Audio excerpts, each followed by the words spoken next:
नमस्ते मेरे प्यारे विद्यार्थी जी, कैसे हैं आप सभी लोग। उम्मीद करता हूँ बहुत अच्छे होंगे।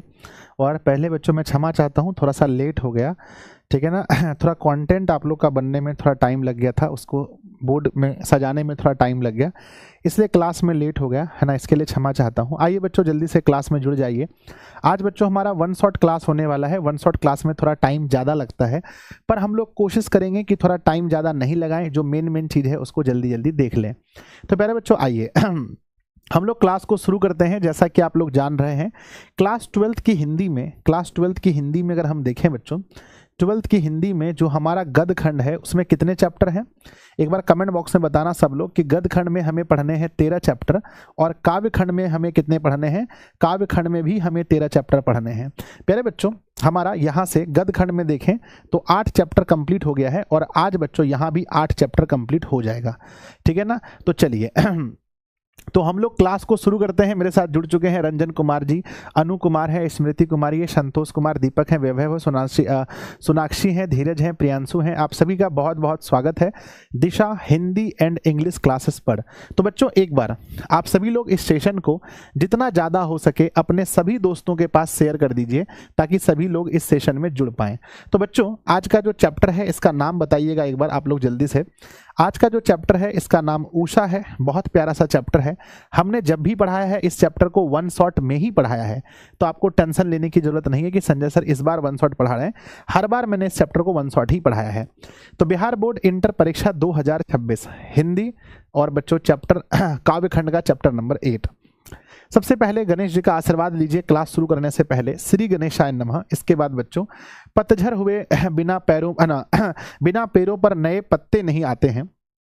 पतझड़ हुए बिना पेड़ों पर नए पत्ते नहीं आते, कठिनाई और संघर्ष सहे बिना अच्छे दिन नहीं आते। यानी बच्चों अगर आपको जीवन में अच्छा दिन लाना है तो आपको क्या करना पड़ेगा बच्चों बताइए, है ना। कहते हैं आपको क्या करना पड़ेगा, तो मेरे बच्चे आपको संघर्ष करना पड़ेगा।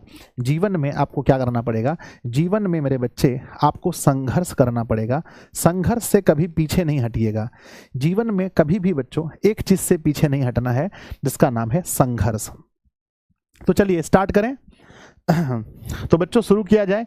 देखिए मैं आप लोगों से यही उम्मीद करूंगा कि सिर्फ और सिर्फ आप मेरे बारे में पूछें, अपने चीज़ों के बारे में पूछें, कुछ फालतू कमेंट इस क्लास में ना करें तो अच्छा रहेगा, ठीक है। क्योंकि बच्चों मैं चाहता नहीं हूं कि आप लोगों का एक सेकंड भी बर्बाद हो।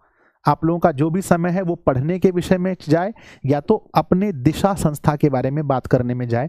मैं आप लोगों से हाथ जोड़कर विनती करता हूं कि कृपया आप लोग पढ़िए, बाकी किसी भी चीज पर ध्यान मत दीजिए। तो चलिए शुरू करें। शुरू करें बच्चों। आप लोग तैयार हैं तो एक बार प्यारा सा दिल बनाकर भेजिए कि यस गुरुदेव तैयार हैं। सब लोग एक बार प्यारा सा दिल बनाकर भेजिए। और एक बार आप लोग की याददाश्त चेक करने के लिए मैं एक सवाल पूछता हूं कि भाई मैं एक सवाल पूछता हूं कि दिशा को चाहने वाले बच्चों के लिए मेरे बच्चे क्रैश कोर्स कब लॉन्च होने वाला है, जहां पर उम्मीद है कि बच्चों की संख्या इतनी होगी जिसके बारे में शायद बच्चों हाँ हम भी नहीं सोचे होंगे। बताइए बच्चों तो वो डेट कौन सा है दिशा के बच्चों के लिए जिस दिन क्रैश कोर्स आने वाला है। वो डेट एक बार कमेंट बॉक्स में आप लोग बता देते तो अच्छा रहता। गुरुजी वह डेट कब है जब बच्चों पूरे बिहार के सबसे अधिक छात्र जुड़ने का प्रयास करेंगे। वो डेट है बच्चों 9 अक्टूबर को, है ना, 9 अक्टूबर को, जहां पर लाखों बच्चों को इंतजार है 9 अक्टूबर के शाम 7 बजे जुड़ने का, कि भाई जुड़ करके क्रैश कोर्स में हमें क्रैश कोर्स लॉन्चिंग देखना है। बच्चों इस चैप्टर का नाम है उषा, है ना। क्या आप जानते हैं उषा किसका नाम है? क्या उषा किसी लड़की का नाम है? उषा किसी लेखिका का नाम है? या बच्चों उषा किसका नाम है? तो कहते हैं गुरुदेव उषा सूर्य से आने वाली किरण का नाम है। उषा किसका नाम है बच्चों बताओ? जो सूर्य से आने वाली किरण होती है उसी का नाम उषा है। और आप देखेंगे मैं आपको कुछ दिखा रहा हूं, आप बताइए, है ना। हाँ आप मुझे बताइए ये क्या है? कोई बता सकते हैं ये किसका कलर है? गुरुजी ऐसा लग रहा है कि ये आसमान है। तो प्यारे बच्चों जब आप आसमान को अलग अलग समय में देखेंगे तो आसमान का कलर कुछ अलग होता है। जैसे आप सुबह उठ करके 4:30 बजे आप आसमान देखेंगे तो इसका कलर अलग होता है। लगभग 4:45 में आप आसमान देखेंगे तो इसका कलर अलग होता है। 5 बजे सुबह आप देखेंगे कलर अलग होता है। 6 बजे सुबह कलर अलग होता है। बोलो यस और नो, जो मैं कह रहा हूं क्या ये बात सही है मेरे बच्चे? क्या आप मानते हैं कि अलग अलग समय में हमारे आसमान का जो कलर है वो अलग अलग होता है? कितने बच्चे इस बात को मानते हैं? या आप लोगों ने कभी ऐसा फील किया है, आसमान को देखा होगा, अरे सर अभी जो आसमान का कलर है फिर 1 घंटे बाद उसका कलर चेंज। खास करके ज़्यादा जो चेंजिंग होता है वो किस टाइम होता है बच्चों? है ना, ज़्यादा चेंजिंग किस टाइम होता है ना? ज़्यादा चेंजिंग होता है बच्चों, ज़्यादा चेंजिंग होता है मॉर्निंग के टाइम, है ना। ज्यादा चेंजिंग आसमान में किस टाइम होता है? तो मॉर्निंग टाइम देखे होंगे। वही बच्चों मॉर्निंग टाइम के विषय में इस कविता में हमें पढ़ना है ना। इस कविता में कभी आसमान ऐसा दिखेगा, कभी हो सकता है आसमान बच्चों इवनिंग के टाइम शायद ऐसा दिखता है।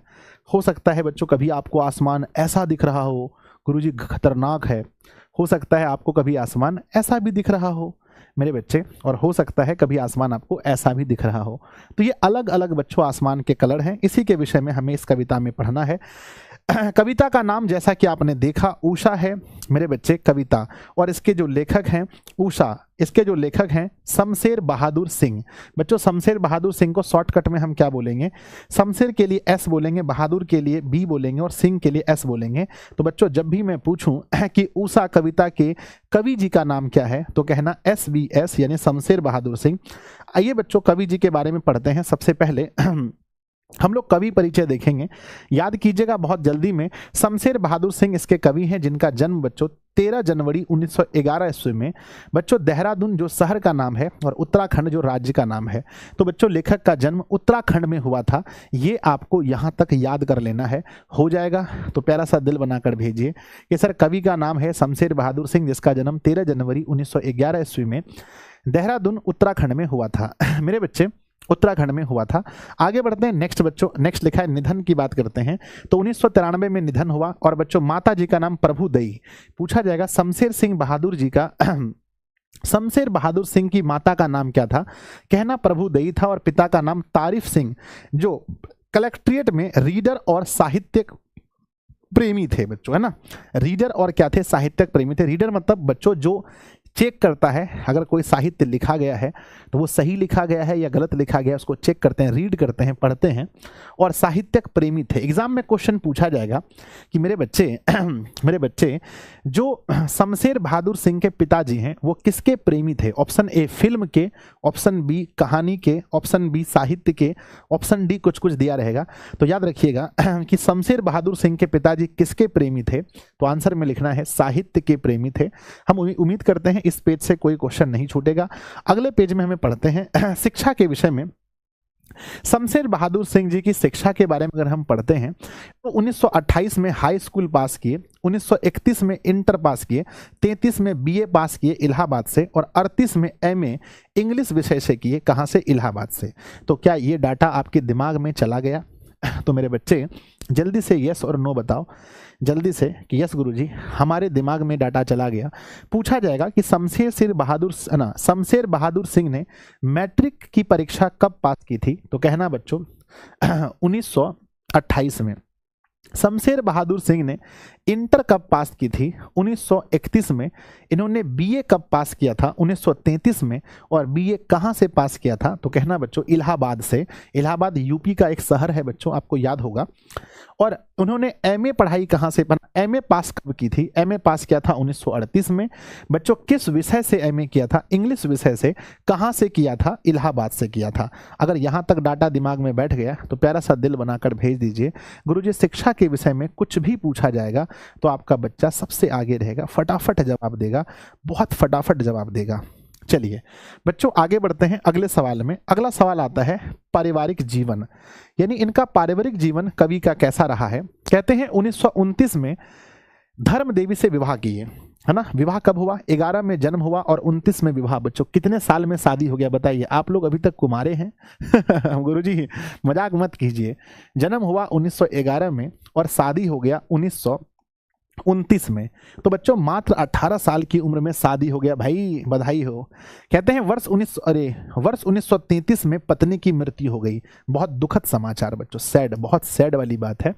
और कहते हैं पत्नी की मृत्यु के बाद परिवार विहीन हो गए, यानी परिवार से दूर हो गए, परिवार में कोई नहीं बचा। इसका मतलब ये हुआ इसके पहले मम्मी और इसके पहले पिताजी की भी मृत्यु हो गई होगी, परिवार विहीन हो गए।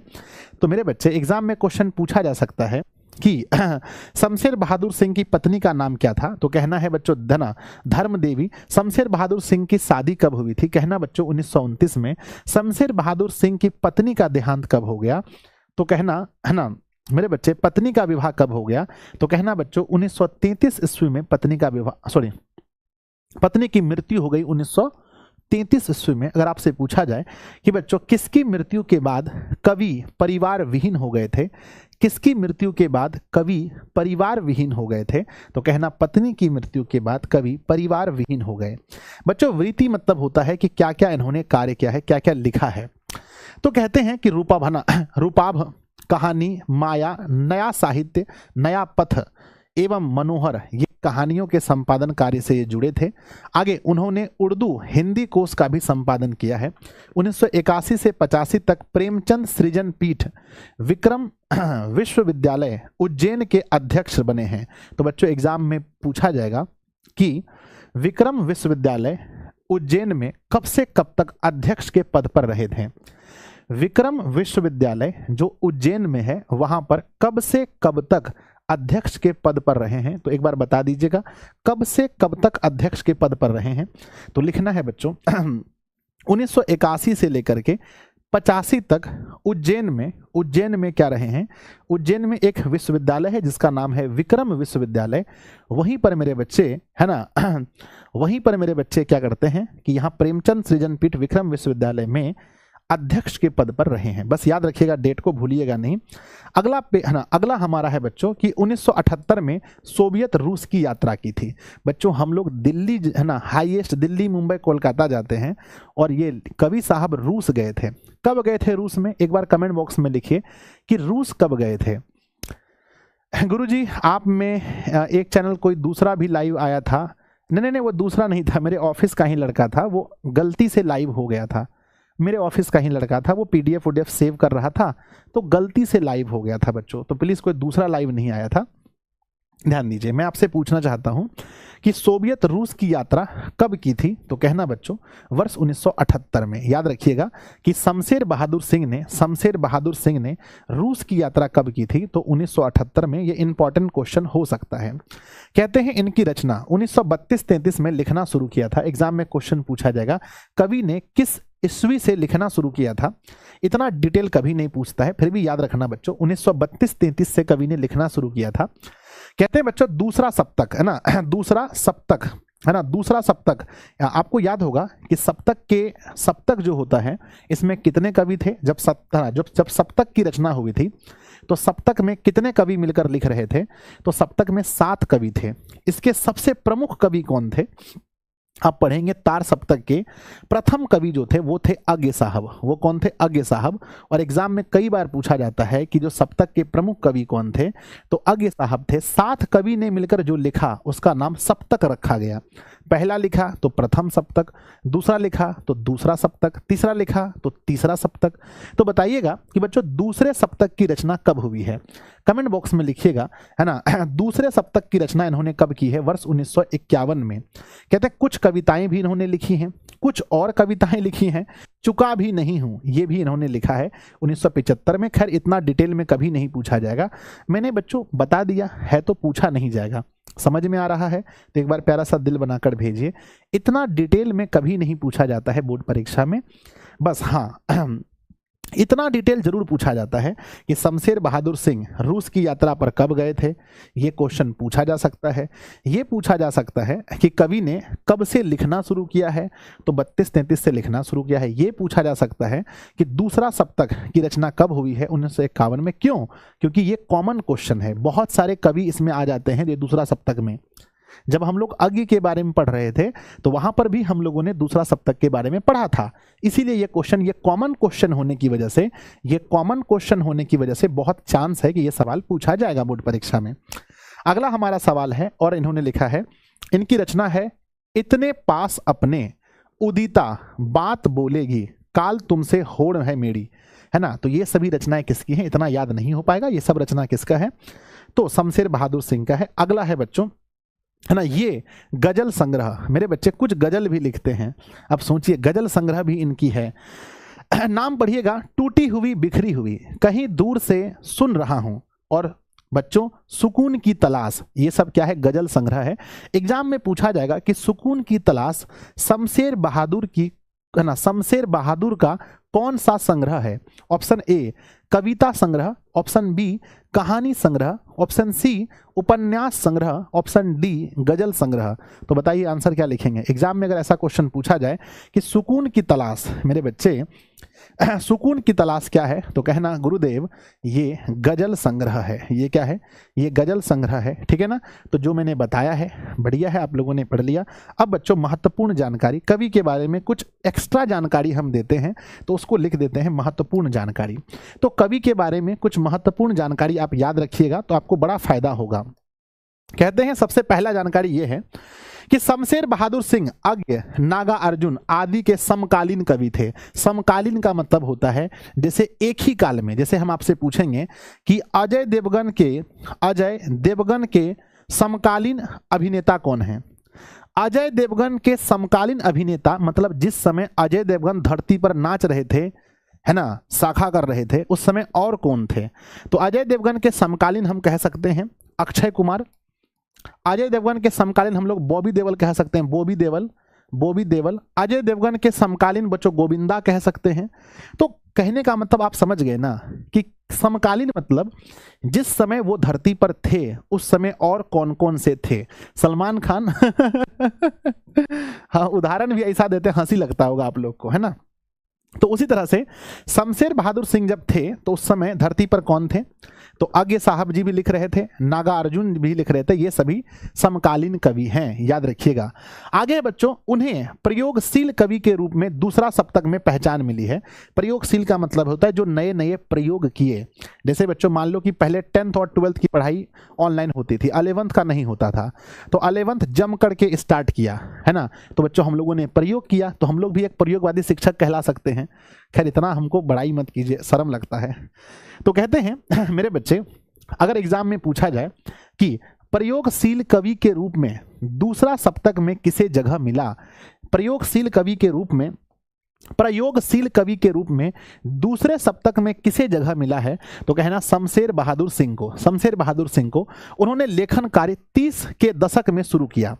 30 का दशक में मतलब यानी बच्चों ये जो 30 का दशक होता है, ऐसे तो वहां लिखा है 1931-33 में, तो 30 के दशक में किस दशक में लिखना शुरू किया बच्चों, बताओ किस दशक में लिखना शुरू किया, तो कहना 30 के दशक में हो जाएगा। आगे बच्चों नेक्स्ट है। कहते हैं उन्हें स्वच्छंदतावाद, प्रगतिवाद, प्रयोगवाद, नई कवितावादी, वस्तुवादी, यथार्थवाद और कलावादी कवि के रूप में जाना जाता है। गिर जाएंगे, अब उठ नहीं पाएंगे हम, हे भगवान। यानी इतना कुछ, ध्यान दीजिए बच्चों, एक कवि को इतना कुछ के रूप में जाना जाता है, हम तो भुला जाएंगे, है ना। कहते हैं मेरे बच्चे पहला देखिए, पहला कहते हैं स्वच्छंदतावाद, दूसरा प्रगतिवाद, तीसरा प्रयोगवाद, नई कवितावादी, वास्तुवादी, यथार्थवाद, कलावादी कवि के रूप में जाना जाता है। मेरे बच्चे इतना कुछ के रूप में एक कवि को जाना जाता है। हम लिखेंगे सभी, इनमें से सभी याद कर लो, पूछेगा इनमें से सभी कह देना बच्चों, समझे कि नहीं। आगे लिखा है उन्हें कवियों का कवि कहते हैं। ये क्वेश्चन इतना बार पूछा है, क्या बताएं बच्चों, पूछा जाएगा कि कवियों का कवि किसे कहते हैं, तो कहना कवियों का कवि कहते हैं शमशेर बहादुर सिंह को, कवियों का कवि। जहां उनकी प्रसिद्ध कविता, है ना, यहां उनकी प्रसिद्ध कविता उषा संकलित है, जिसमें उन्होंने उषा का गतिशील चित्रण बिंबों द्वारा प्रस्तुत किया है। बिंब मतलब होता है किरण, बिंब मतलब क्या होता है, किरण। तो मेरे बच्चे किरणों के द्वारा प्रस्तुत किया है। उषा मतलब हमने कहा सूर्य की रोशनी, उषा मतलब क्या कहा हमने, सूर्य की रोशनी कहा बच्चों। तो यहां तक समझ में आया, तो प्यारा सा दिल बनाकर भेजिए। सर एक ठो क्वेश्चन ना सर, कुछ पूछे चाहे नहीं पूछे, एक ठो क्वेश्चन तो पूछवे करेगा। कौन क्वेश्चन, यही सर कि कवियों का कवि कौन है हाँ, ये क्वेश्चन खूब पूछता है। कवियों का कवि शमशेर बहादुर सिंह को कहा जाता है। बहुत बार पूछा गया है। चलिए आगे बढ़ते हैं, आगे बढ़ते हैं, आगे बढ़ते हैं। मेरे बच्चे क्लास को आप लोग शेयर कीजिए। देखिए ये गलत बात है, 4000 बच्चे क्लास में नहीं जुड़े हैं, बताइए मैं कैसे पढ़ाऊंगा। आप लोग शेयर कीजिए और सेशन को सब लोग लाइक भी कर दीजिए। मेरे बच्चे डेली क्लास में आप लोग 4000 प्लस बच्चा जुड़ते हैं, तो आज कैसे नहीं जुड़े बताइए। जल्दी पहले शेयर कीजिए आप लोग। हम कुछ नहीं जानते हैं, जब तक 4000 नहीं पूरेगा हम पढ़े भी नहीं करेंगे। मजाक करते हैं, समझे कि नहीं। आगे बच्चों लिखा है, आगे लिखा है कि उषा कविता प्रकृति वर्णन से संबंधित है। बच्चों इस कविता में क्या किसी इंसान के बारे में बताया गया है? क्या इस कविता में भगवान के बारे में बताया गया है? नहीं बच्चों, इस कविता में बताया गया है प्रकृति के बारे में। तो पूछा जाएगा निम्नलिखित में से कौन सी कविता प्रकृति का वर्णन करती है? प्रकृति का वर्णन कौन सा कविता करती है बताओ मेरे बच्चे। प्रकृति का वर्णन कौन सी कविता करती है? तो कहना प्रकृति का वर्णन करने वाली कविता का नाम है उषा। क्या नाम है बच्चों? उषा, है ना, उषा। आगे बढ़ते हैं। कहते हैं शमशेर शमशेर ऐसे लिख रहे हैं जैसे लगता है मेरा दोस्त है बच्चों मतलब पाप लिखेगा हमको, शमशेर बहादुर सिंह लिखना था। शमशेर ऐसे लिख रहे हैं जैसे लगता है मेरा दोस्त है। शमशेर ऐसे कवि हैं जो अपना असर धीरे धीरे डालते हैं। अरुण कमल कथन, है ना, अरुण कमल का ऐसा कहना है, अरुण कमल का ऐसा कहना है कि शमशेर ऐसे कवि हैं, मतलब इनका दोस्त होगा, हम नहीं बोल रहे हैं, अरुण कमल कह रहे हैं, हम नहीं बोल रहे हैं, अरुण कमल कह रहे हैं शमशेर ऐसे कवि हैं जो अपना असर धीरे धीरे डालते हैं। एग्जाम में पूछा जाएगा किसने कहा था, किसने कहा था कि शमशेर ऐसे कवि हैं जो अपना असर धीरे धीरे डालते हैं? ये बात किसने कहा था? कमेंट बॉक्स में लिखिएगा किसने कहा था। तो बच्चों याद रखिएगा अरुण कमल जी ने कहा था। किसने? अरुण कमल जी ने कहा था कि शमशेर ऐसे कवि हैं जो अपना असर धीरे धीरे डालते हैं। चलिए तो प्यारे बच्चों ये कवि परिचय हो गया, है ना। क्या आप लोग तैयार हैं अब कविता पढ़ने के लिए, कविता सुनने के लिए? मेरे बच्चे कविता के लिए आप लोग तैयार हैं? जल्दी से बोलो यस और नो, यस और नो, जल्दी बताओ। शुरू है कविता, शुरू करें? यस गुरुजी, यस गुरुजी, जल्दी शुरू कीजिए गुरुजी, है ना। तो बच्चों अब कविता शुरू होगा, अब कविता शुरू होगा, अब कविता शुरू होगा। देखिए बच्चों कविता बड़ा आसान है। कहते हैं प्रातः, कहते हैं बच्चों प्रातः मतलब एकदम नहीं बोलते हैं कि प्रातः काल उठो, सुने हैं? विद्यार्थी का काम है बच्चों प्रातः काल उठना, और जब प्रातः काल उठेंगे कहते हैं बच्चों कि प्रातः नभ, प्रातः मतलब होता है एकदम सुबह सुबह, नभ मतलब आकाश था, बहुत नीला शंख के जैसा। तो एग्जाम में क्वेश्चन पूछा जाएगा प्रातः काल नभ यानी आकाश का रंग कैसा होता है? बताओ बताओ बताओ बताओ बताओ भैया, प्रातः काल, है ना, प्रातः काल, प्रातः नभ का रंग कैसा होता है? कहना बच्चों नीला, है ना, नीले, है ना, नीला कैसा होता है? नीले शंख के समान, है ना, नीला शंख के समान कह सकते हैं, नीला शंख के समान, है ना। तो बच्चों फर्स्ट लाइन में कहा जा रहा है कि प्रातः काल जो नभ है बच्चों, नभ है वो नीले शंख के समान होता है। भोर का नभ, है ना, और भोर का उसके थोड़ा सा देर बाद, यानी प्रातः और भोर एक के चीज नहीं है, प्रातः के थोड़ा देर बाद भोर होता है। भोर का नभ यानी भोर का जो आकाश होता है वो राख से लीपा हुआ चौका अभी गीला पड़ा है, ऐसा लगता है बच्चों। किसके किसके घर में चूल्हा है? सही बताइएगा। झूठ बोले कौवा काटे, काले कौवे से डरियो, मैं के चली जाऊंगी तुम देखते रहियो। मेरे बच्चे ऐसा होता है घर में चूल्हा, मम्मी खाना बनाती है, यहाँ से बच्चों इसमें लकड़ी डालते हैं, यहाँ से हम लोग क्या करते हैं? लकड़ी डालते हैं मेरे बच्चे, लकड़ी डालते हैं। ये हमारा चूल्हा होता है, और चूल्हा के आसपास में सुबह सुबह उठ करके मम्मी लोग क्या करती है? सुबह सुबह उठ करके मम्मी लोग क्या करती है? इस तरह से बच्चों इसमें चौका लगाती है, चारों तरफ ऐसे नीप देती है, ऐसे करके, है ना, ऐसे करके चौका लगा देती है चूल्हा के चारों तरफ। जिसके घर में चूल्हा होगा वो लोग रिलेट कर पाएंगे। हमारे घर में चूल्हा है इसलिए हम बता रहे हैं कि बच्चों ऐसे मम्मी रोज भोरे भोरे उठ के नीप देती है। तो हमने कहा कि बच्चों प्रातः नभ जो होता है वो नीले शंख के समान होता है। ऑब्जेक्टिव को लिख लेना कि प्रातः नभ कैसा होता है। फिर से मैं बता देता हूं बच्चे कि प्रातः नभ जो होता है नीला शंख के जैसा होता है, लेकिन भोर का जो नभ होता है, भोर का जो नभ होता है राख से लीपा हुआ चौका लगता है, जो अभी तुरंत नीपा है, गीला गीला है, चौका के समान होता है। बहुत काली सील जरा से लाल केसर से, कहते हैं बहुत काली सील जरा से लाल केसर से कि जैसे धुल गई हो, और ऐसे लगता है जो बच्चों जो राख से लीपा है। और दूसरा कैसा लग रहा है, दूसरा कवि फिर बताते हैं, यानी भोर के नभ के बारे में दो बात बताते हैं। पहला बात तो भोर के नभ के बारे में ये बताते हैं कि ऐसा लगा है जैसे राख से लीपा हुआ चौका है, एकदम अभी अभी गीला हुआ है, लगता है अभी नीप कर कोई गया है, गीला है। कहते हैं बहुत काली, वो जो राख है वो बहुत काली है, सील जरा से लाल केसर से कि जैसे धुल गई हो, ऐसा लगता है जैसे लाल केसर से उसको धो दिया गया है। स्लेट पर या लाल खड़िया चाक मल दी गई हो किसी ने, और या ऐसा लगता है जैसे स्लेट होता है ना बच्चों, स्लेट किसको बोलते हैं, जो बचपन में बोलते थे पट्टी, स्लेट। ऐसा लगता है कि स्लेट के ऊपर में क्या किया है बच्चों, खड़िया मने होता है चूना। कौन चूना लिपा हुआ है बताइए, स्लेट में किस रंग का चूना लिपा हुआ है बताइए बाबू, स्लेट में किस रंग का चूना लिपा हुआ है। तो ऐसा लगता है कि स्लेट में लाल रंग का जो चूना है उसको नीप दिया गया है। देखिए कैसा कैसा आसमान कवि को दिख रहा है, कवि को कैसा कैसा आसमान दिख रहा है मेरे बच्चे। कवि कह रहे हैं कि प्रातः नभ जो है वो नीला शंख के समान है, और भोर का नभ जो है राख से लिपा हुआ चौका लगता है भी गीला है। बहुत काला सील लाल केसर से जैसे धुल गई हो, स्लेट पर या लाल खड़िया चाक मल दी है किसी ने। यानी एक चीज का इतना विवरण कर रहे हैं कवि। अगर बच्चों हिंदी पढ़ना चाहें तो हमने इसमें लिखा है, देखिए बच्चों लिखा है, बढ़िया से पढ़िए। कवि ने इस कविता में भोर होने यानी सूर्योदय के पहले के समय और उस समय की आकाश की सुंदरता का बहुत ही सुंदर चित्रण किया है, जिसे उषा काल यानी सुबह भी कहते हैं। उस समय आकाश बिल्कुल नीला और शंख के समान साफ दिखाई देता है। तब यह दृश्य ऐसा लगता है जैसे किसी ने चौका यानी रसोई घर को राख से लेप दिया हो। फिर धीरे धीरे पूरब दिशा में हल्की लालिमा फैल जाती है। तब आकाश ऐसा प्रतीत होता है जैसे काली सील, है ना, क्या बोला, काली सील यानी मसाला पीसने वाला पत्थर पर लाल केसर घिस दी गई हो, या किसी ने स्लेट पर लाल खड़िया चाक रगड़ दिया हो। यानी स्लेट पर लाल रंग का बच्चों क्या कर दिया गया हो, लाल रंग का उसमें पेंट कर दिया गया हो। समझ गए तो जल्दी से बताइए। यस गुरुजी समझ गए। थोड़ा सा खतरनाक है लेकिन समझ गए हैं।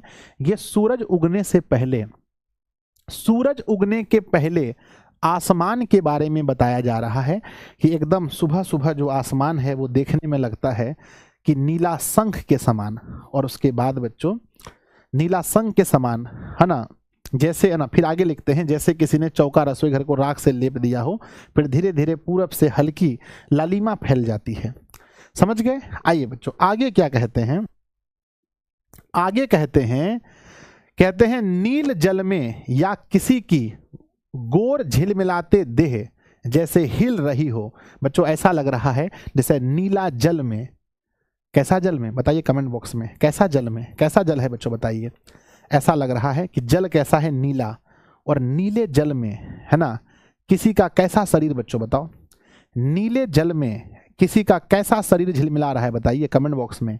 लिखा है ऐसा लग रहा है। थोड़ी देर के बाद आसमान ऐसा लग रहा है कि नीले जल में, नील जल में मतलब नीला रंग के जल में देखकर ऐसा लग रहा है कि नीले रंग के जल में या किसी की नील, है ना, नील जल में या किसी की गोर झिलमिला, है ना, झिलमिल देह जैसे हिल रही हो। ऐसा लग रहा है कि नीला जल में गोरा रंग का कोई इंसान है और जो नहा रहा है और उसका देह झिलमिल रहा है, झिलमिल रहा है। और जादू टूटता है उस उषा का, अब सूर्योदय हो रहा है। और कहते हैं ये सब जो रंगबाजी है, ये सब कुछ जो व्याख्या किया गया है, ये जो सब कुछ बताया गया है, सब कुछ कब खत्म होता है बताइए। जो लिखा गया है कि शंख के समान आसमान को बताया गया है, नीले शंख के समान आसमान को बताया गया है, राख से लिपा हुआ चौका के समान। ऐसा लग रहा है जैसे काली सील यानी जो लोढ़ी पाटी होता है उसके ऊपर में केसर से नीपा हुआ बताया जा रहा है। या आसमान को बताया जा रहा है स्लेट पर लाल खड़िया, स्लेट के ऊपर, मान लो बच्चों ये स्लेट है, मान लीजिए कि ये क्या है बच्चों, स्लेट है, और स्लेट के ऊपर में खड़िया रंग को लीप दिया गया है। है ना, ये सब खत्म हो जाता है, ये सब खत्म हो जाता है कब बच्चों? जैसे सूर्य उगता है, कहते हैं, या बच्चों नील जल में या किसी की गोर झिलमिलाती देह जैसे हिल रही हो और जादू टूटता है, मतलब ये सब जो जादू है ये समाप्त हो जाता है, उस उषा का अब सूर्योदय हो रहा है। तो बच्चों एग्जाम में क्वेश्चन पूछा जाएगा कि जादू कब टूटता है, जादू कब टूटता है, कमेंट बॉक्स में आंसर बताइए, जादू कब टूटता है, जादू कब टूटता है? तो लिखना बच्चों सूर्योदय होने पर। जैसे ही सूर्य पूरी तरह से उग जाता है, जैसे ही सूर्योदय पूरी तरह से उग जाता है, ये सब कुछ, सब जो ये सब कुछ, सब गुण खत्म हो जाता है, आसमान बिल्कुल श्वेत दिखने लगता है, आसमान बिल्कुल श्वेत दिखने लगता है। यानी जितना भी बड़ाई किया गया है आसमान का, वो सूरज उगने से पहले का या बाद का, बताओ पहले का या बाद का? तो बच्चों पहले का। ये सब चीज जो है, ये गुण बताया गया आसमान का, ये पहले का, जैसे ही उगा बात खत्म। इसका हिंदी अर्थ देख सकते हैं, कहते हैं नीले जल में ऐसा लगता है जैसे किसी का गोरा और चमकता शरीर लहरों के साथ हिल रहा हो, लेकिन यह सुंदर दृश्य अधिक देर तक नहीं रहेगा, क्योंकि अब सूरज निकलने ही वाला है और उषा यानी सुबह की लालिमा का यह जादुई रूप समाप्त होने ही वाला है। अर्थात उषा का सौंदर्य सूर्योदय तक ही रहता है, उसके बाद बदल जाता है। तो प्यारे बच्चों कैसा लगा आप लोग को कविता, बताइए। सर ये कौन कविता था, 2 स्लाइड में खत्म हो गया। बच्चों कविता कैसा लगा कमेंट बॉक्स में लिखिए, कविता कैसा लगा? सर अच्छा था, मस्त था कविता, पर छोटा कविता था, बस 2 स्लाइड में ही कविता खत्म हो गया, जिसमें बताया गया, कवि ने ये बताने की कोशिश की कि जब सूर्य नहीं उगता है, मतलब सुबह सुबह के टाइम में, बहुत भोर भोर के टाइम में, आसमान का रंग कभी उन्होंने बताया कि नीले शंख के जैसा आसमान है, आसमान ऐसा लगता है कि नीले शंख के ऐसा है, और उसके ऊपर में किसी ने जो राख होता है उससे लीप दिया है। फिर बोलते नहीं नहीं ऐसा नहीं लग रहा है, ऐसा लग रहा है कि जो लोढ़ी पार्टी होता है ना, जो पार्टी होता है उसके ऊपर किसी ने लगता है केसर लगा दिया है। फिर कहते हैं नहीं नहीं नहीं ऐसा भी नहीं लग रहा है, ऐसा लग रहा है कि एक काला ऐसा स्लेट है, स्लेट के ऊपर में लाल रंग से कोई पोत दिया है। तो बच्चों 3-4 चीज बताते हैं, जैसे कभी कभी पूछते हैं ना, बताइए तो हम कैसा लग रहे हैं, आप लोग बताइए कैसा लग रहे हैं। तो कोई बोलेगा सर आप हीरो लग रहे हैं, कोई बोलेंगे सर आप जीरो लग रहे हैं, कोई बोलेंगे सर आप नायक लग रहे हैं, कोई बोलेंगे सर आप खलनायक लग रहे हैं। तो बच्चों उसी प्रकार से आसमान के बारे में 2-3 ठो चीज बताए हैं। किसने बताया बच्चों, बताओ किसने बताया आसमान के बारे में? ये 2-3 ठो चीज किसने बताया है, कमेंट बॉक्स में लिखिए। तो कहते हैं शमशेर बहादुर सिंह ने, शमशेर बहादुर सिंह ने बताने की कोशिश की है कि भैया सूरज उगने से पहले अगर भोरे भोरे उठेंगे तो देखेंगे आसमान ऐसा है, ऐसा है, ऐसा है। आइए बच्चों क्वेश्चन आंसर करते हैं और देखते हैं सबसे पहले किसका सब क्वेश्चन सही होता है। आइए तो पहला सवाल है बच्चों, फर्स्ट क्वेश्चन आपके सामने है, मुझे बुक निकालना पड़ेगा लगता है। पढ़िए बच्चों क्या लिखा है। पहला सवाल, फर्स्ट क्वेश्चन है कि उषा शीर्षक कविता के कवि का नाम क्या है? तो उषा शीर्षक कविता के कवि का नाम है शमशेर बहादुर सिंह। अगला क्वेश्चन है उषा कविता किस प्रकार की कविता है? तो बच्चों आप कह सकते हैं उषा जो कविता है ये प्रकृति से संबंधित कविता है। अगला है शमशेर बहादुर सिंह जी का जन्म कब हुआ था? तो शमशेर बहादुर सिंह जी का जन्म 13 जनवरी 1911 को हुआ था। अगला, शमशेर बहादुर सिंह जी का निधन कब हुआ था? आप याद कीजिए, वर्ष 1993 में निधन हुआ था। अगला सवाल है शमशेर बहादुर सिंह जी के माता और पिता का नाम क्या था? तो माता का नाम तो पता है प्रभुदेई और पिता का नाम तारीफ सिंह, ऑप्शन ए सही है। अगला सवाल है शमशेर बहादुर सिंह का जन्म कहाँ हुआ था? उत्तराखंड में हुआ था, उत्तराखंड के देहरादून में जन्म हुआ था। अगला सवाल है शमशेर बहादुर सिंह की पत्नी का नाम क्या था? शमशेर बहादुर सिंह की पत्नी का नाम क्या नाम था, सॉरी धर्म देवी है ना, धर्म देवी उनकी पत्नी का नाम था। अगला, शमशेर बहादुर सिंह की पत्नी का निधन कब हुआ था? याद कीजिए, वर्ष 1933 में निधन हो गया था। अगला, शमशेर बहादुर सिंह ने किस पत्रिका का संपादन किया है? तो बच्चों उन्होंने पत्रिका का संपादन किया है किस पत्रिका का? रूपाभ, माया, आजकल, मनोहर कहानी। अब इसके लिए किताब पढ़ना पड़ेगा, नहीं तो बाबू नहीं बता पाएंगे हम। आप लोग बताइए इसका सही उत्तर क्या है, मुझे मोबाइल से किताब निकालना पड़ेगा। क्या आप लोग कभी निकालते हैं? दिशा ऑनलाइन क्लासेस के एप्लीकेशन पर किताब भी रखा है, पता है आप लोगों को? जल्दी बताइए, पता है? ऐसे इसका आंसर अगर हम देखें बच्चों 9 नंबर का, तो आंसर ऑप्शन नंबर सी आजकल होगा इसका आंसर बच्चों दिया है। ऐसे मैं देख लेता हूँ, बुक मेरे पास है लेकिन जल्दी दिखेगा तब, अगर स्लो काम करेगा ऐप तो नहीं देखेंगे। चलिए, मुझे बुक लगता है मिल गया। कंटेंट पर गए, साइंस पर गए, हिंदी पर गए, काव्यखंड पे गए, और काव्यखंड का चैप्टर कौन सा जाना है? अब देखिए बाबू, है ना, कविता का नाम है उषा, और उषा में सबसे पहले पढ़ लेते हैं बच्चों। तो रूपभा, कहानी, माया संपादन कार्य से जुड़े हैं, है ना। ये सभी संपादन कार्य से ये जुड़े हैं बच्चों। रूपाभ तो है ना। माया भी अगर देखें तो माया भी है।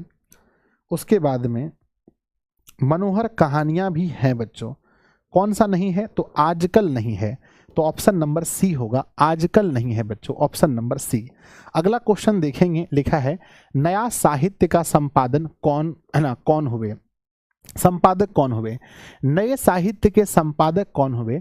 शमशेर बहादुर सिंह जी हुए। अगला है शमशेर बहादुर सिंह ने किस कोश का संपादन किया है? तो बच्चों हमने पढ़ा था उर्दू और हिंदी कोश, है ना। उर्दू हिंदी कोश का संपादन उन्होंने किया है। उर्दू हिंदी कोश का संपादन उन्होंने किया है। शमशेर बहादुर सिंह ने रूस की यात्रा कब की थी? ये भी हम लोगों ने थोड़ी देर पहले पढ़ा था कि शमशेर बहादुर सिंह ने रूस की यात्रा 1978 ईस्वी में की है। अगला है दूसरा सप्तक के कवि कौन है? दूसरा सप्तक के कवि भी बच्चों शमशेर बहादुर सिंह जी हैं। अगला क्वेश्चन है कवियों के कवि किसे कहा जाता है? किसे बच्चों हम लोग कवियों के कवि के नाम से जानते हैं? कवियों का कवि किसे कहते हैं? तो शमशेर बहादुर सिंह को कवियों का कवि कहा जाता है। उषा कविता का चित्रण कैसे किया गया है? तो बच्चों उषा कविता का चित्रण बिंबों के द्वारा हुआ है, वो डायरेक्ट लिखा गया था इसमें। बच्चों प्रातः नभ कैसा था? कहते हैं प्रातः, कविता शुरू ही हुआ था इसी वर्ड से। इसी वर्ड से कविता की शुरुआत हुई थी कि प्रातः नभ नीला शंख के समान था। ऑप्शन ए सही होगा। अगला भोर का नभ कैसा था? भोर का नभ राख से लीपा चौका के ऐसा। मिट्टी से लीपा चौका गलत है। गोबर से लीपा चौका गलत है। चूना से रंगा चौका गलत है। तो राख से लीपा चौका के समान था। बच्चों बहुत काली सील किसे कहा गया है? तो बहुत काली सील कहा गया है ना। भोर का नभ बिल्कुल सही है। रात का नभ गलत है। शाम का नभ गलत है। दिन का नभ गलत है। तो भोर का जो नभ है उसे कहा गया है बहुत काली सील। बहुत काली सील। काली सील किससे धुल गई है? बच्चों काली सील मतलब सिलबट्टा। सिलबट्टा आपके घर में है मेरे बच्चे? किसके किसके घर में अभी भी सिलबट्टा बचा हुआ है? या आप लोग मिक्सी से मसाला पीसते हैं? बताइए, है ना। किसके किसके घर में सिलबट्टा बचा हुआ है? हे भगवान, हे भगवान, इंटरनेट को क्या हो गया, है ना। मेरे बच्चे जल्दी बताओ, क्या आपके घर में अभी भी सिलबट्टा बचा हुआ है? मेरे बच्चे मेरे घर में अभी भी सिलबट्टा बचा है। सील मतलब वो जो सिलबट्टा ऐसे नियर होता है, जैसे मम्मी लोग मसाला पीसती है ना। चटनिया ओ भैया सिलबट से पीसी, है ना। तो मेरे बच्चे ये जो सिलबट है ना, इसी से। तो ये काली सील किससे धुली हुई है? तो हम लोग पढ़े थे मेरे बच्चे लाल केसर से, है ना। लाल केसर से धुली हुई है। ऑप्शन ए सही है। अगला उदित, है ना। उदिता के कवि का नाम क्या है? अब बच्चों पढ़ रहे हैं शमशेर बहादुर सिंह के बारे में, तो यही होंगे उदिता के कवि। अगला है नील जल में क्या झिलमिला रहा है? नील जल में क्या झिलमिला रहा है? तो बच्चों गोरा देह झिलमिला रहा है। अगला क्वेश्चन देखेंगे उषा का जादू कब टूटता है, यानी कब जादू खत्म हो जाता है? सूरज उगा कि जादू खत्म? सूर्योदय होने पर। बिल्कुल सही कहा आपने बच्चे। अगला क्वेश्चन है शमशेर बहादुर सिंह की कौन सी रचना नहीं है?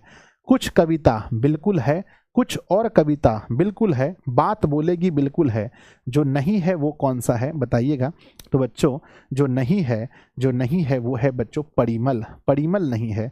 अगला सवाल देखते हैं स्लेट पर क्या मल दिया गया है? ऐसा लग रहा है स्लेट पर क्या मल दिया गया है बच्चों, बताइए। पहला ऑप्शन है लाल खड़िया, बिल्कुल सही है। सफेद खड़िया नहीं पढ़े थे, काला खड़िया, पीला खड़िया नहीं पढ़े थे, लाल खड़िया पढ़े थे। ऑप्शन ए सही है। अगला भोर का नभ कैसा है? भोर का नभ एकदम सूखा नहीं सर, सूखा नहीं होता है। भोर का नभ तो गीला होता है। ऐसा लगता है जैसे गीला है, जैसे चौका से। बच्चों शमशेर बहादुर सिंह किसके अध्यक्ष हुए हैं? प्रेमचंद सृजन पीठ के, बिल्कुल सही है। प्रसाद सृजन पीठ नहीं होगा, जैनेन्द्र सृजन पीठ नहीं होगा, शिव पूजन नहीं होगा, तो आंसर ऑप्शन ए होगा। अगला, काल तुझसे होड़ है मेरी के कवि का नाम क्या है? काल तुझसे होड़ है मेरी, Shamsher Bahadur Singh. Option number C. Usha को क्या कहा गया है? उषा को क्या कहा गया है?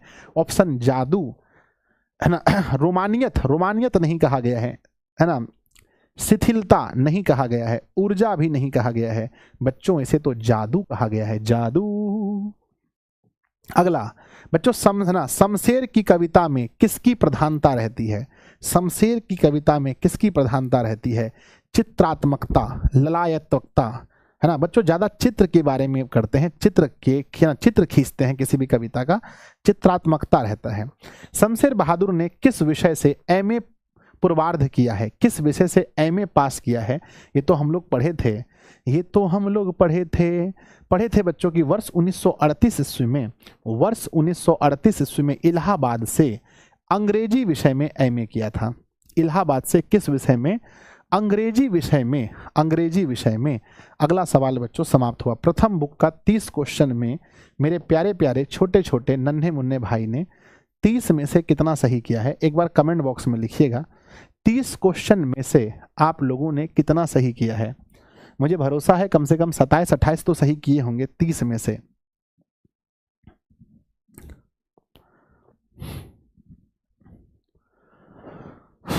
चलो भाई, सेकंड बुक कहता है कि उषा शीर्षक कविता के कवि कौन है? उषा शीर्षक कविता के कवि कौन है? शमशेर बहादुर सिंह, ऑप्शन ए सही होगा। अगला, किस कवि ने सली, खड़िया, चौका शब्दों का प्रयोग किया है? तो भैया शमशेर बहादुर सिंह ने ही प्रयोग किया है ना। अगला क्वेश्चन है, कवि शमशेर बहादुर सिंह ने प्रातः काल के आसमान की तुलना किससे की है? प्रातः काल का आसमान नीले पक्षी के समान गलत है, नीले शंख के समान प्रातः काल का आसमान होता है। निम्न में शमशेर बहादुर सिंह की कविता कौन सी है? शमशेर बहादुर सिंह की कविता है उषा बच्चों, है ना, उषा। गांव का घर ज्ञानेंद्र पति ने लिखा है। पुत्र वियोग सुभद्रा कुमारी चौहान ने लिखा है। हार जीत बच्चों अशोक वाजपेयी ने लिखा है। अगला क्वेश्चन, कौन सी कृति शमशेर बहादुर सिंह की नहीं है? कहते हैं उदिता, बिल्कुल है। इतिहास और संस्कृति बच्चों, ये भी होना चाहिए। कौन सी नहीं है ये पूछा गया है, कौन सी रचना नहीं है? तो बच्चे कौन सी नहीं है? 5 का सही उत्तर होगा डी। इसमें यही नहीं है बच्चों, भारत इतिहास और संस्कृति, ये रचना नहीं है। ऑप्शन नंबर डी नहीं होगा बच्चों, ऑप्शन नंबर डी। अगला क्वेश्चन, सुकून की तलाश क्या है? हे भगवान, जस्ट हमने बताया था सुकून की तलाश गजल संग्रह है बच्चों। क्या है? गजल संग्रह है सुकून की तलाश। कहते हैं शमशेर बहादुर सिंह का जन्म कब हुआ था? 13 जनवरी 1911 में जन्म हुआ था। अगला क्वेश्चन है, शमशेर बहादुर सिंह की पत्नी का नाम क्या था? धर्म देवी उनकी पत्नी का नाम था। अगला क्वेश्चन बच्चों, कौन सी कृति शमशेर बहादुर सिंह की है? तो बच्चों शमशेर बहादुर सिंह की है काल तुझसे होड़ है मेरी, काल तुझसे होड़ है मेरी। अगला सवाल है, किसका जादू टूटता है? किसका जादू टूटता है? उषा का जादू टूटता है। अगला है, शमशेर बहादुर सिंह का जन्म कहाँ हुआ था? तो मेरे बच्चे देहरादून में जन्म हुआ था। अगला सवाल देखिएगा, उषा का जादू कब टूटता है? तो सपनों में नहीं गुरुजी, विस्मृति में नहीं गुरुजी, सूर्योदय होने पर टूटता है गुरुजी। अगला सवाल है, चुका भी नहीं मैं के रचयिता कौन है? शमशेर बहादुर सिंह हैं। अगला सवाल देखिएगा, सुकून की तलाश किसकी रचना है? शमशेर बहादुर सिंह की गजल है बच्चों, गजल। अगला क्वेश्चन समाप्त हो गया। तो बच्चों बताइएगा, सेकंड बुक के दूसरे बुक के 14 क्वेश्चन में मेरे प्यारे बच्चों ने कितना सही किया है? दूसरे बुक के 14 क्वेश्चन में मेरे प्यारे प्यारे बच्चों ने कितना सही किया है? जल्दी बताओ। भगवान मेरी नैया उस पार लगा देना। चलिए, हो गया। अब बच्चों सब्जेक्टिव क्वेश्चन देखते हैं। सब्जेक्टिव क्वेश्चन देखते हैं। आइए पहला सवाल देखते हैं। पहला क्वेश्चन पूछा है बच्चों कि प्रातः काल का नभ कैसा है? बहुत बार सवाल पूछा गया है बोर्ड एग्जाम में, 11, 15, 16, 17, 20, 24 सब। प्रातः काल का नभ कैसा है? तो कहते हैं मेरे बच्चे, प्रातः काल का नभ नीले शंख के समान चमकीला और पवित्र है। तो पूछा जाएगा प्रातः काल का नभ कैसा है? तो नीले शंख के समान है बच्चों। अगला सवाल देखिएगा, उषा का जादू कैसा है? भैया उषा का जादू बहुत मनमोहक है। उसके कारण आकाश कभी नीला शंख जैसा, कभी राख से लिपा रसोई घर के जैसा, कभी काली सील पर लाल केसर के जैसा दिखाई देता है। ऐसी सुंदरता केवल सूर्योदय के पहले ही देखने को मिलता है। तो बच्चों उषा का जादू कैसा है लिख देंगे। 3-4 ठो उदाहरण देकर लिखना पड़ेगा। कभी बताना पड़ेगा कि भाई ये तो नीला शंख के समान है, कभी राख से लिपा हुआ रसोई घर के समान है, कभी बच्चों काली सील जो होता है सिलबट्टा पर ऐसा लगता है लाल केसर से लिप दिया गया है ना। और बच्चों एक जोड़ सकते हैं कि स्लेट पर लाल रंग से, वो भी लिख सकते हैं, लिख देंगे।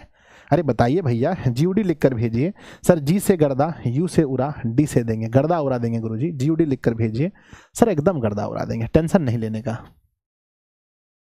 चलिए बढ़ जाए आगे, बढ़े आगे, बढ़े बढ़े बढ़े आगे गुरुदेव मेरे। चलो अगला सवाल लिखा गया है कि उषा कविता में कवि को सुबह का आकाश कैसा दिखता है? तो आप लोग को पता ही है कैसा दिखता है, वही बात को लिखना है। उषा कविता में कवि को सुबह का आकाश कभी नीले शंख के जैसा, कभी राख से लिपा रसोई घर के जैसा और कभी काली सील पर लाल केसर के जैसा दिखाई देता है। ऐसी सुंदरता केवल सूर्योदय के पहले ही देखने को मिलता है। तो बच्चों कवि को सुबह का आकाश कैसा दिखता है, क्या आप बता पाएंगे? अरे बोलो यस और नो। सर आराम से बता देंगे गुरुजी, आराम से बता देंगे कैसा दिखता है, वो तो हम लोग को रट लिए सर, याद हो गया है। अगला सवाल है कि लाल केसर और लाल खड़िया चाक किसके लिए प्रयोग हुआ है? तो लाल केसर और लाल खड़िया चाक, लाल केसर का प्रयोग हुआ है किसके लिए? तो काली सील के लिए। हाँ, काली सील के लिए। और लाल खड़िया किसके लिए प्रयोग हुआ है? तो बच्चों सना, क्या बोलते हैं उसको, अरे पट्टी को क्या बोलते हैं, स्लेट, क्या बोलते हैं, स्लेट के लिए। तो पढ़ते हैं, कवि शमशेर बहादुर सिंह ने लाल केसर और लाल खड़िया चाक का प्रयोग सुबह के आकाश की लालिमा दिखाने के लिए किया है। हे भगवान, हम क्या सोच रहे थे और लिखे हम क्या हैं, है ना। हाँ यही कह सकते हैं कि सुबह की लालिमा दिखाने के लिए प्रयोग किया है। तो कवि शमशेर बहादुर सिंह ने लाल केसर और लाल खड़िया चाक का प्रयोग सुबह के आकाश की लालिमा, जो सुबह सुबह आकाश होता है मेरे बच्चे, उसकी लालिमा दिखाने के लिए, है ना, लालिमा दिखाने के लिए। अगला क्वेश्चन देखते हैं, 5वां नंबर क्वेश्चन देखते हैं कि नील जल में किसकी गोर देह हिल रही है? उषा शीर्षक कविता के आधार पर बताइए किसका गोरा देह हिल रहा है, बताइए। तो नील जल में झिलमिलाती गोड़ देह सूर्य का प्रतीक है। जब सूर्य की सुनहरी किरणें जल के सतह पर पड़ती हैं तो ऐसा लगता है जैसे कोई गोरा देह हिल रहा है। तो बच्चों बताइए किसकी गोड़ देह है, किसका गोरा देह है? तो सूर्य का है। तो नीले जल में झिलमिलाती गोड़ देह सूर्य का प्रतीक है। जब सूर्य की सुनहरी किरणें जल के सतह पर पड़ती हैं तो ऐसा लगता है कि जैसा कोई गोरा शरीर पानी में हिल रहा है। तो बच्चों बताइए, तो गोड़ देह किसका है? तो गोड़ देह बच्चों सूर्य का है, सूर्य का गोरा देह है। बढ़ जाए आगे बढ़ते हैं, अगले सवाल को देखते हैं। अगला सवाल लिखा है कि राख से लीपा हुआ चौका के द्वारा कवि क्या कहना चाहा है? वही कहना चाहा है कि जो सुबह सुबह का आसमान होता है उसकी तुलना कवि ने राख से लीपे हुए चौके से की है। तो हम लिखेंगे राख से लीपा हुआ चौका के द्वारा कवि ने क्या कहना चाहा है? तो कवि कहना चाहते हैं कि प्रातः काल का नीला और चमकता आकाश ऐसा लगता है जैसे राख से लिपा हुआ चौका हो जो अभी भी गीला और चमकदार हो। तो सीधी बात है, राख से लिपा हुआ चौका का क्या अर्थ है? तो कवि तुलना करना चाहते हैं प्रातः काल के नभ का, तुलना करना चाहते हैं बच्चों, समझ गए? अरे बोलो जल्दी से, राख से लिपा हुआ चौका के द्वारा कवि क्या कहना चाहते हैं? तो कवि यही कहना चाहते हैं कि प्रातः काल जो नीला और चमकता आकाश होता है वो देखने में ऐसा लगता है जैसे मान लीजिए कि राख से लिपा हुआ चौका हो जो अभी भी गीला और चमकदार हो। लास्ट क्वेश्चन है लघु उत्तरीय में कि प्रातः काल के नभ की तुलना बहुत नीला शंख से क्यों किया गया है? बहुत नीला शंख से क्यों किया गया है? क्योंकि दोनों की समानता है बच्चों। तो कहते हैं कि प्रातः काल के नभ यानी कि सुबह सुबह का आसमान का तुलना नीले शंख से क्यों किया गया है। तो कवि शमशेर बहादुर सिंह ने प्रातः काल के नभ की तुलना बहुत नीला शंख से इसलिए किया है क्योंकि जिस प्रकार शंख की ध्वनि बहुत पवित्र और मनमोहक होती है, ठीक उसी प्रकार प्रातः काल का आकाश भी बहुत नीला और शांत होता है जो सबके मन को हर लेता है। तो कहने का मतलब यह है बच्चों, शंख से जो ध्वनि निकलती है वो बहुत ही पवित्र और मनमोहक होती है। ठीक उसी प्रकार प्रातः काल का जो आकाश होता है वो बहुत नीला और शांत होता है। तो कौन कौन सुबह सुबह उठते हैं, एक बार हाथ उठाइए, जो उठ करके प्रातः काल का सूर्य आकाश देखते हैं। बहुत सारे बच्चे तो देखना ही भूल गए हैं क्योंकि वो रात तक जगते हैं, देर रात तक जगते हैं। बच्चों अभी कुछ दिन पहले मैं परेशान था, मैं आप लोगों को बताना चाहता हूं कि बच्चों ये लेट नाइट वाले सिस्टम से मैं खुद परेशान था। मैं आप लोगों को क्या मोटिवेट करूंगा, लेट नाइट वाले सिस्टम से मैं इधर कुछ दिन पहले खुद परेशान था कि बच्चों मैं क्लास ख़त्म करता था मतलब कितने बजे, लगभग 10:30 11 बजे, खाना पीना खाते खाते 11:30, पढ़ते पढ़ते 12, पढ़ते पढ़ते बच्चों 12 साढ़े 12 मेरा बज जाता है, अभी भी बज जाता है ना, 12:30 बज गया मान लीजिए कि बच्चों। इसके बाद क्या था, थोड़ा बहुत फ़ोन वोन चलाने के चक्कर में एक बज जाता था, 1-1:30 बज जाता था कि भाई चलो फ़ोन में देखते हैं अभी क्या क्या हो रहा है देश दुनिया में। तो 1-1:30 बज जाता था। और पता है जितना रात ज़्यादा होगा आपको फिर नींद भी बहुत कम लगता है। तो इसके बाद हम सोचे, हमको लगता था नींद लगता ही नहीं है, नींद लगेगा। आप अगर बच्चों फ़ोन को खाली दूर कर दीजिए, फ़ोन दूर कर दीजिए और आपको नींद, फ़ोन को बहुत दूर में रखिए जहां हाथ नहीं पहुंचे। हम फ़ोन को बच्चों दूर कर देते हैं। अब एकदम चुपचाप आंख मूंद करके, हम लोग तो सत्संगी आदमी हैं, हम लोग तो मंत्र जाप करते हैं, गुरु मंत्र हम लोग को मिला है, तो हम लोग सत्संग मतलब ध्यान मतलब नींद में जा करके मंत्र जाप करने लगते हैं, तुरंत नींद लग जाता है। तो बच्चों नींद लगना बहुत ज़रूरी है, ठीक है ना, समझें। तो फ़ोन को अगर आप लोगों को परेशानी ऐसा होता है तो ना, और देखिए अगर हमसे कोई अगर पूछेगा कि सर बढ़िया टाइम क्या है, तो किसी भी हाल में 12 से पहले सो जाइए, है ना, 12 से पहले सो जाइए। आप देखिएगा आराम से आपका नींद 5 बजे सुबह खुल जाएगा, 5 बजे सुबह खुलेगा, पूरा दिन पढ़ने का मन करेगा।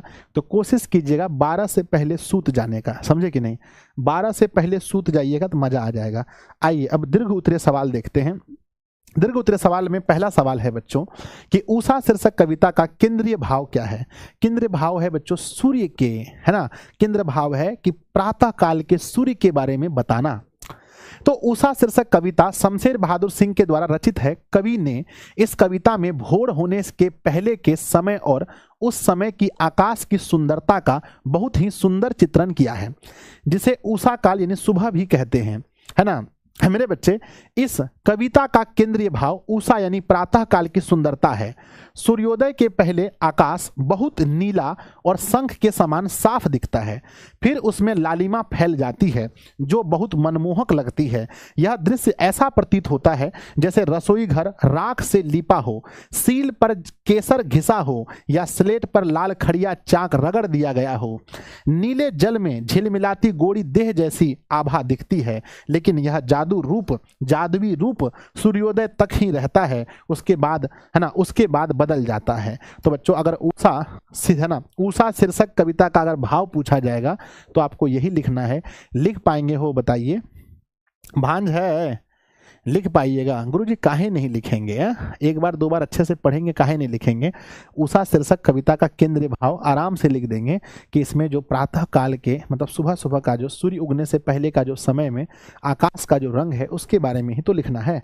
अगला क्वेश्चन है, उषा शीर्षक कविता में राख से लिपा हुआ चौका के द्वारा कवि ने क्या कहना चाहा है। ये तो हम पहले से भी बता दिए हैं कि राख से लिपा हुआ चौका के बारे में कहा है।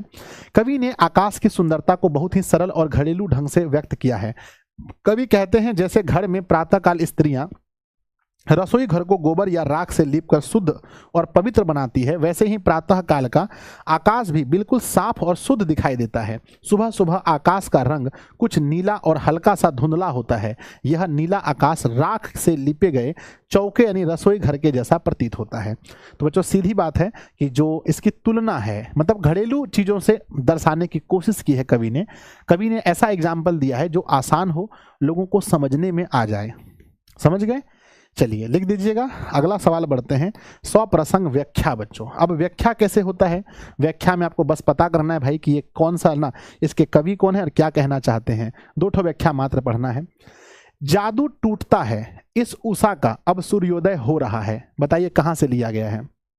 अगर ये लाइन आपसे पूछा जाए बच्चों बताइए ये लाइन किस कविता का है कि जादू टूटता है, जादू टूटता है इस उषा का, अब सूर्योदय हो रहा है। तो आपको पता होना चाहिए कि ये पंक्ति, प्रस्तुत पंक्ति शमशेर बहादुर सिंह द्वारा रचित उषा शीर्षक कविता से ली गई है। इसमें कवि ने बिंबों के सहारे उषा काल के आकाश की सुंदरता का वर्णन किया है। नीले और लाल रंगों से भरा आकाश बहुत सुंदर लगता है ना, पर सूरज निकलने से यह सौंदर्य मिट जाता है। तो बच्चों जादू कब टूट जाता है? यानी कि सूरज, है ना, सूरज के निकलने से ही जो सौंदर्य है वो मिट जाता है, सौंदर्य मिट जाता है। यही आपको लिख के दिखाना है। चलिए व्याख्या जब भी करने के लिए बोला जाए तो पहले देखना है किस कविता का है। बहुत काली सील जरा से लाल केसर से कि जैसे धुल गई हो। बच्चों बताइए यह पंक्ति कहाँ से लिया गया है? तो सिंपल सी बात वही लिखेंगे कि प्रस्तुत पंक्ति शमशेर बहादुर सिंह द्वारा रचित उषा शीर्षक कविता से ली गई है। कवि का कहना है कि जैसे काली सील यानी काला सिलबट्टा पर केसर की लालिमा चमकती है, वैसे ही प्रातः काल का आकाश लालिमा से भरा सुंदर दिखाई देता है। तो प्यारे बच्चों हम उम्मीद करते हैं कि यह चैप्टर बहुत आराम से आप लोग समझ गए होंगे। क्या हमने जल्दबाजी की? क्या हमने कुछ छोड़ा? हमने आपको कवि परिचय पढ़ाया, हमने आपको कवि परिचय पढ़ाया, हमने आपको पूरा कविता पढ़ाया प्यारे बच्चों। उसके बाद ऑब्जेक्टिव कराया, लघु उत्तरे कराया, दीर्घ उत्तरे कराया, व्याख्या कराया, सब कुछ कराया। तो वन शॉट का मतलब ये नहीं है कि हम आपको छोड़ के पढ़ाएंगे। वन शॉट में भी हम पूरा चीज़ पढ़ाते हैं, लेकिन थोड़ा जल्दी जल्दी में पढ़ा देते हैं। ठीक है, तो प्यारे बच्चों सिलेबस का चिंता मत कीजिए। 8 चैप्टर खत्म हो गया है, 5 दिन और लगेगा आपका काव्य खंड खत्म करने में, समझे? तो किसी को कोई प्रॉब्लम होता है क्या? अगर वन शॉट हम पढ़ाते हैं तो क्या आप लोगों में से किसी को कोई प्रॉब्लम होता है? हाँ, आप लोगों में से किसी को प्रॉब्लम नहीं होना चाहिए मुझे लगता है, क्योंकि देखो बच्चों ये छोटा सा कविता था और हमने बहुत आराम से पढ़ा दिया। अब बच्चों बताइए हम लोगों को किसी भी तरह दीपावली के छुट्टी से पहले सिलेबस खत्म करना है। सोचो होगा सिलेबस? लग रहा है खत्म होगा? मुझे तो लग रहा है बच्चों थोड़ा गड़बड़ लग रहा है। दीपावली से छुट्टी से पहले खत्म हो पाएगा मेरे बच्चे? 9वां चैप्टर, 10वां चैप्टर, 11, 12 और 13 यानी 5 दिन मुझे अभी पढ़ाना पड़ेगा काव्य खंड, है ना। 5 दिन पढ़ाना पड़ेगा काव्य खंड और ये लगभग आप लोग का 12 तारीख तक में समाप्त होगा, 12 तक समाप्त हो जाएगा। उसके बाद हमारे पास बचा है मान लो 8 दिन, है ना। 8 दिन बचा है 20 तक में, है ना। 8 दिन बचा है। 8 दिन में मेरे बच्चे 3 चैप्टर यहाँ से जाएगा। हाँ 1-2 चैप्टर बचेगा, 1-2 चैप्टर बचेगा, कोशिश करेंगे, बचेगा तो क्या दिक्कत है। 1-2 चैप्टर बचेगा, फिर 1-2 चैप्टर जो बचेगा तो फिर दीपावली और किसके बीच में? दीपावली और छठ पूजा के बीच में उसको ख़त्म कर देंगे। यानी इस महीने के लास्ट तक बच्चों आराम से हम लोग पूरा बुक ख़त्म कर लेंगे।